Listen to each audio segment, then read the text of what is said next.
It's easy to be a Eurosceptic these days, but our today's guest had reservations about the future of Europe's common currency from the very start. Thilo Sarrazin, the former member of Germany's central bank, is joining us now on RT. Thank you very much for your time, sir.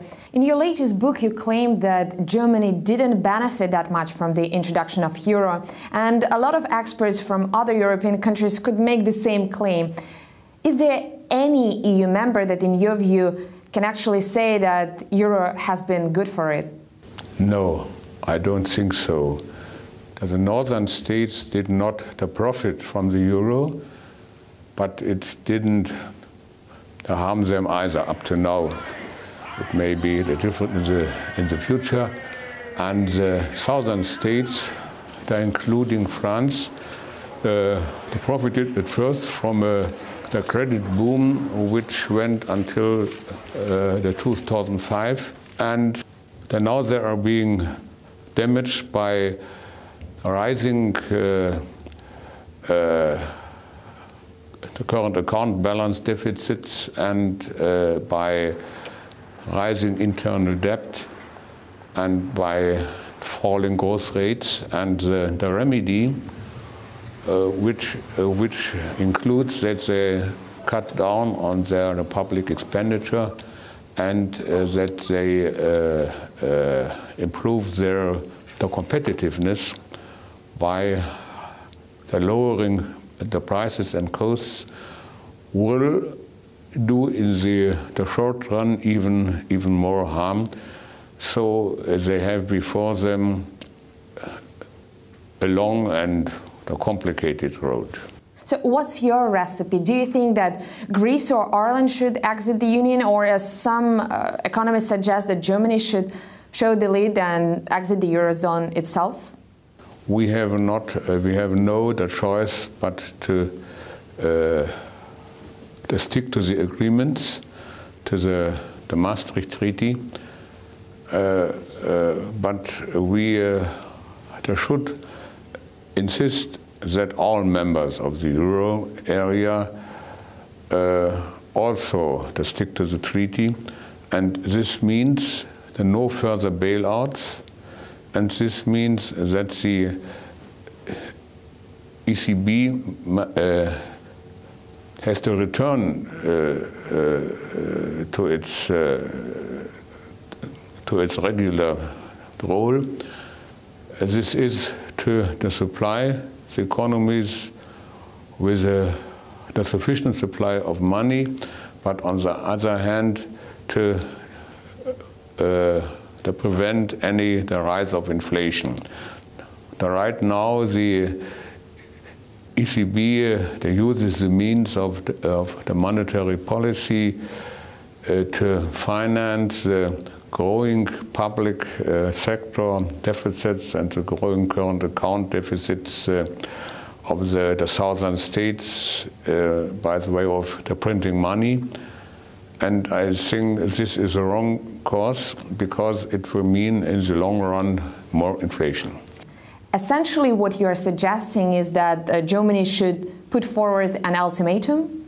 Because we are those who to pay for the party, we can simply stop bailing out other members of the single currency union.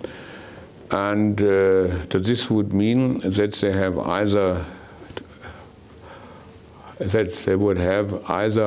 have to change their ways of dealing with the economy, or that they would have to leave the. As a union, you've been together through some good times, and now the tables have turned. So do you think it's okay to abandon somebody you made strong commitment to at the time of crisis? Well, the monetary union was based on the treaty, the Maastricht Treaty. And all that I'm saying is that we have to start again to stick to the treaty and to the regulations of this treaty, because this is the only way that the currency, the union can work. And if others choose not to stick to the treaty, or if the currency proves to be too strong for them, then it is their decision to leave the currency union. This is not a question of abandoning anybody else, but it is the question of making the currency union work. Angela Merkel said that if euro collapses, Europe will collapse. What shape do you think this collapse may take? Are we talking about a full-blown catastrophe or just some sort of political divorce? She said, scheitert der Euro, dann scheitert Europa. The best translation of the scheitern would be, I think, is to fail. So she says, if the euro fails, the Europe will fail. And this is the political threat. And it is a means to get people and political parties and the general the public to agree to their kind of policy. But I think one has to ask what that means. What is Europe? Europe is first and foremost a continent which stretches from the Gibraltar to the Ural. Europe is much more than the currency union. And in addition, Europe is the cultural idea, and it is, as far as the European Union is concerned, it is a economic union.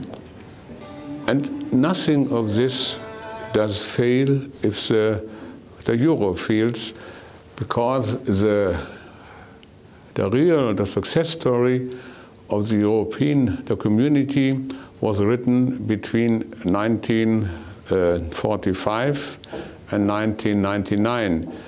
These were half a century of peace, of growth, of the growing employment, of the social security, and so on. The nothing which was created then that necessitated a common single the currency, and in order to preserve the values and these achievements, the common currency is not necessary. It is a can have, it is a may have, it is maybe something nice to have, but it is definitely not a must-have. One of the reasons why your book became such a controversy is because you're invoking the Holocaust, which you believe is behind Germany's guilt complex, and also one of the reasons why it's so dedicated to the unification of Europe. I want to ask you, how big overall do you think politics, history, other emotional factors are playing in making fiscal decisions?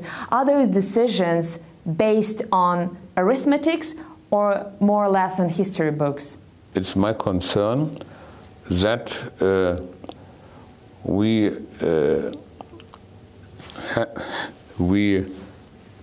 have already taken and to continue to enforce economically and financially the wrong decisions, which are to the disadvantage of virtually all members of the monetary union, because we feel driven by our past. Even within Europe, different people have different work ethics, they have different saving and spending habits.